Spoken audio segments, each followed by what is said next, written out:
एक दरवाजे पर एक पिंजड़े में एक सुग्गा पाल रखा था गृहपति ने। उसको राम नाम सिखा दिया था, सीताराम जपने के लिए, राधा कृष्ण जपने के लिए सिखा दिया था, वह जपता था। एक साधु बाबा घूमते हुए आए, टेर लगाते हुए दरवाजे पर। वे टेर लगाते थे कि राम राम करे भव सागर तरे, राम राम करे भव सागर तरे। पिंजड़े वाला सुग्गा ने सुना तो पिंजड़े वाला सुग्गा कहता कि राम राम करे लो पिंजर पड़े।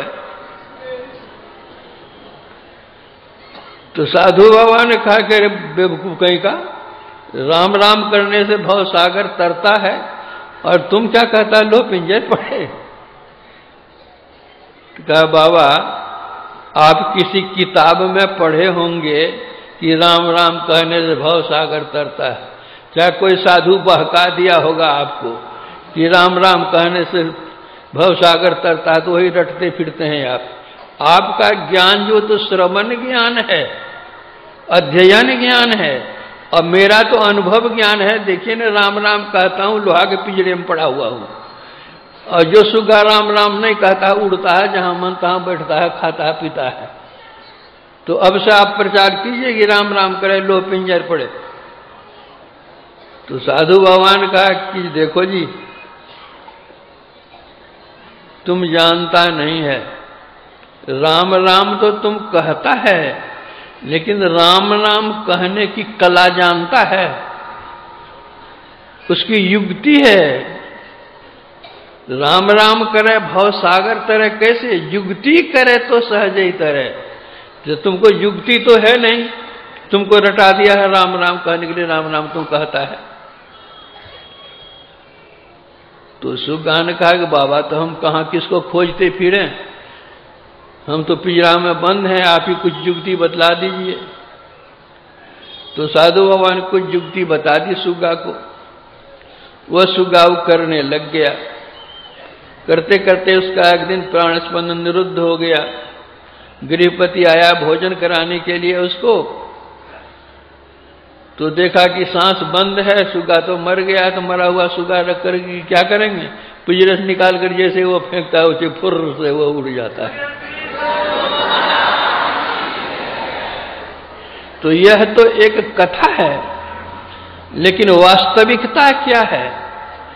गुरु गोरखनाथ जी महाराज कहते हैं सप्त धातु का यह काया पिंजड़ा है, इसमें बिना युक्ति का सुग्गा बैठा हुआ है। इसको जो रटा दिया है गुरुजी, जो किसी ने सिखा दिया है, किसी किताब में पढ़ लिया है, उसके अनुकूल वो अपना जपता है। लेकिन किस तरह जपना चाहिए। 14 चारों अष्ट 10 रस समझब भरपूर, और नाम भेद जाने बिना सकल समझ मधुर। जितने वेद है, 4 वेद हैं, 6 शास्त्र, 18 पुराण है, सब पढ़ करके कंठ कर लीजिए। लेकिन जब तक नाम का भेद नहीं जानेंगे किस तरह नाम लिया जाए, तो सकल समझ मधुर। वो नाम का भेद कौन बतलाता है। भेद जाहि विधि नाम मह, बिन गुरु जानन कोई। तुलसी कहीं विनीत बर जो बिरंची शिव होई। चाहे बिरंची के ब्रह्मा के समान हो, चाहे शिव के समान कोई हो जाए, लेकिन अगर गुरु उसको नहीं है, नाम का भेद उसको मालूम नहीं है, तो भव सागर नहीं पार हो सकता है।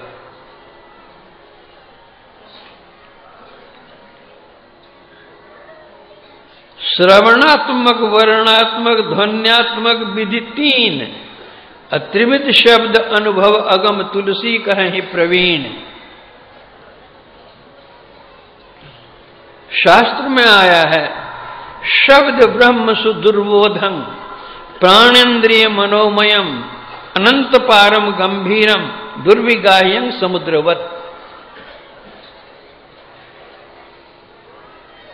नादाभ्यस्तु परंग पारंग, न जानाति सरस्वती, अद्यापि मज्जन भयाद तुम्बंग बहती वक्षसी।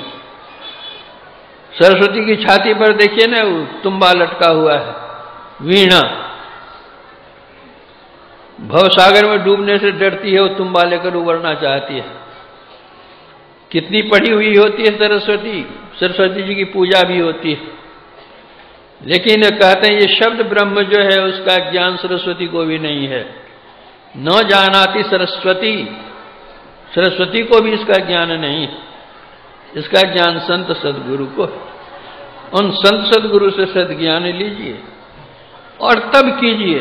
समय तो लगेगा ही, नहीं जान करके करते हैं तब भी उसी में समय देते हैं, और जान कर कीजिएगा तब भी वही समय लगेगा।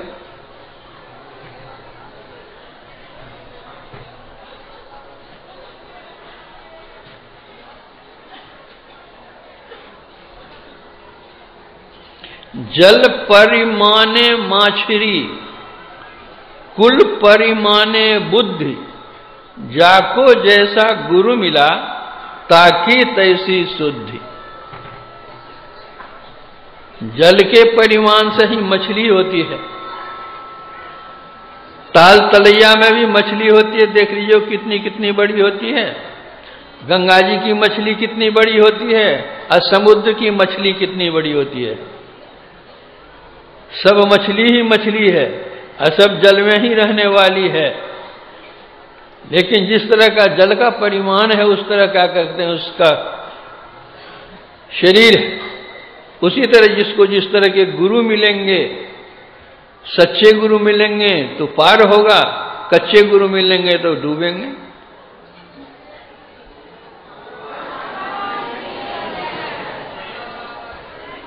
नाम जपने में भी भेद है। वाचिक जप होता है, उपांशु जप होता है, श्वास जप होता है, मानस जप होता है।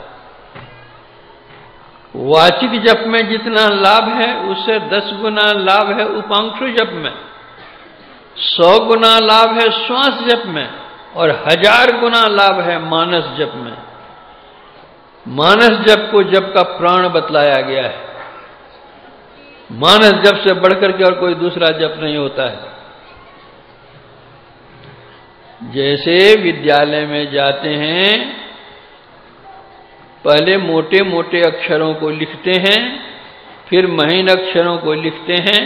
जैसे जैसे क्लास बढ़ता जाता है, शिक्षा बढ़ती जाती है।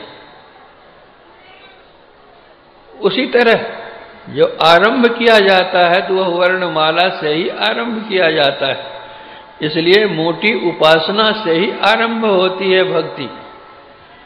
और मोटी उपासना में पहले जप है, फिर ध्यान है।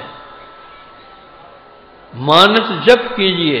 और जप क्या है? जप का जो मंत्र है, मंत्र किसको कहते हैं?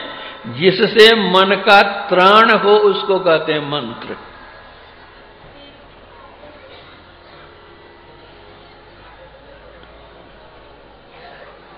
मंत्र जप करने के लिए हम बैठते हैं, माला तो कर में फिरे, अजीब फिरे मुंह माय, अब मनुआ तो 10 दिस फिरे, यह तो सुमरन नाय। यह जप नहीं। तन थिर, मन थिर, वचन थिर, सुरत निरत थिर होय, कह कबीर इस पलक को कल्प न पावे कोई। गुरु से मंत्र लेकर जो कीजिएगा तो कह कबीर इस पलक को, एक पल का जो गुण होगा, जो फायदा होगा, लाभ होगा, कल्प भर करते रहिए बिना जाने हुए वो कुछ नहीं होगा।